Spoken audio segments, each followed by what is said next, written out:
How's it going, everyone? Got another video for you for Phase 3, Week 3 of Evo Hitting Academy. This one is about box positioning, as titled. What this talks about and what I'm going to provide for you today are just the details to bring to attention of where you're standing in the batter's box when hitting.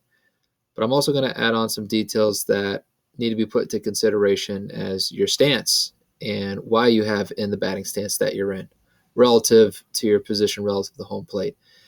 So as simple as this kind of seems, it's important to understand the implications and consequences of where you stand in the batter's box. And to put some thought into it as to why you stand in those boxes, or in the batter's box, if you will, when you're in a game or practicing, it's something to consider and something that can just further contribute towards the skill of paying attention. I've used that example, and if you look through here among the objectives and the activity and T-work, there's a couple of connections finding within your range. One part that I'm going to bring into the attention here is really identifying the pros and cons of being positioned there.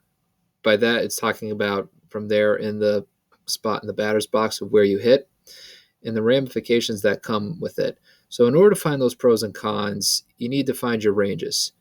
And from looking on towards T-work, the flips, when you're trying different distances from home plate throughout the course of your T-work and then picking up those differences and how you're applying it from flips and how the ball is moving, you need to be able to recognize what you're able to do and what you're not able to do relative to pitches that are made in the strike zone and pitches that you can hit. And sometimes where you stand in the box can have a little bit of an influence on that. I'm just going to bring to the attention here of the questions that you should really be reflecting as well. One part that I'll mention is just the first part, the yes or no question that asks whether or not you recognize where your normal is. Again, that's just another part that can circle back towards finding your ranges. It's something that I mentioned before in videos that I've been sticking with a lot lately, is just the emphasis of figuring some things out. I used to call it getting weird, but it's really just the part of trying things out and paying attention to what you're doing. Here's a couple examples that I found. I'll just went ahead and made a little slide here for you. I don't have that many, but the first thing that just kind of came to mind is not only within your batting position in the box, but also your stance as well. And how you stand can actually make an influence of where you stand within the batter's box. So if at this point in the offseason, you made some considerable changes to your swing, or even little minute ones, like you kind of see here in this example of Gordon Beckham, who, as you can tell, from 2008 to 2012 has tried all sorts of different batting stances. It may be important to recognize where you stand within the box as well.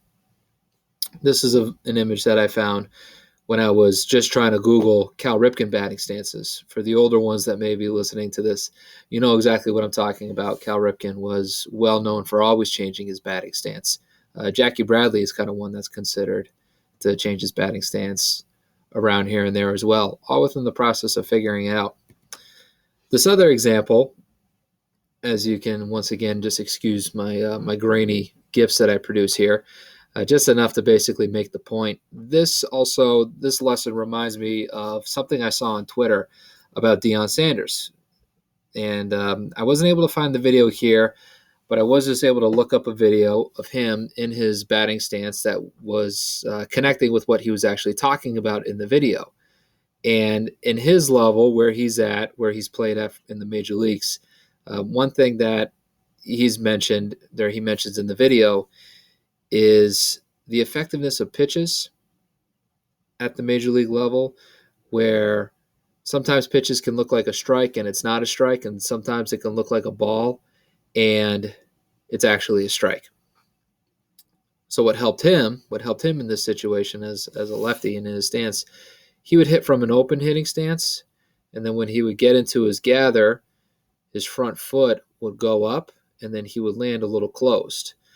So that actually allowed him, from his stance and his position, to see the pitch a little better. And as he was getting into that foot strike to initiate the swing, it helped him stay on the ball a little bit longer. He described it as if when he was turning in his gather and getting his front foot down, he would almost make it look like the pitch was coming at him. And when it was coming at him, he knew to stay on it because it was a pitch that was going to be in the strike zone. And then if it looked like anything that wasn't, it's something that led towards him laying off on the pitch. That's just something that I interpreted with what he shared within the video.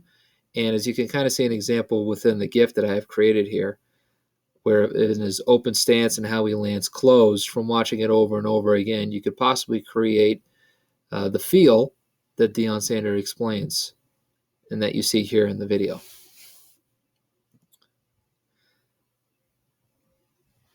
Here's Vogel's song against May, and it's just another example to kind of show what Deion could have been explaining, where from starting from an open stance and relative to where you are to home plate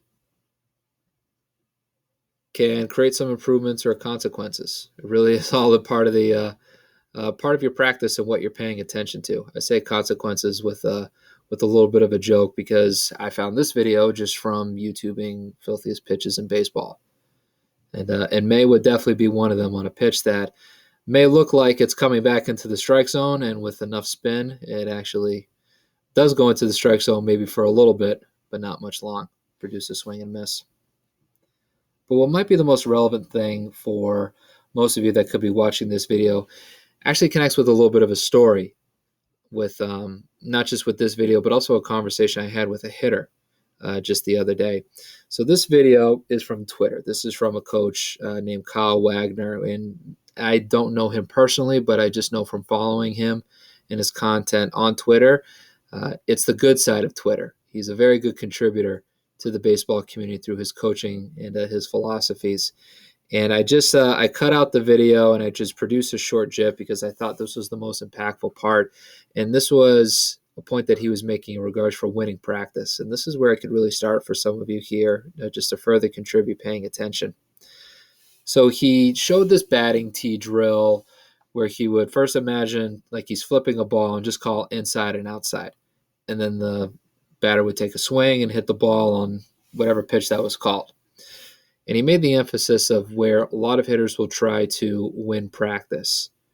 And he makes the point right there just through this example where he tells the batter to get into a stance and then removes the two tees. And he asks him the question, is that where you really stand in the batter's box? And as you could tell, that's not the case. He takes a step forward to get into the actual position. And I found this to be really impactful, not just for the same conversation that I actually pointed out to a player. I did the same exact thing, and they did the same exact thing. So it was really beneficial within its message to just pay attention to exactly what you're doing within practice, or at least all the things that should be into consideration. The two players, the one here in this video and the other one that I'm talking about within, the example that I was a part of, they didn't know, but now they do know. And now from what they're practicing from their right position within the batter's box, there could be improvement within itself through what their normal is, because they could very well not be practicing their normal at all. They could just be positioning themselves to hit a ball in a certain spot that may not necessarily show up where they practice or where they get in their stance within a game. So it's just one of those small little details to pay attention to, so that you can actually practice something that actually occurs within a game. A location of a ball in a strike zone relative to where they're actually going to be standing in the batter's box. A couple things just to recognize, and for those of you that are watching this, I feel like maybe it might be happening a lot to you as well, because we may not have ever really recognized this before.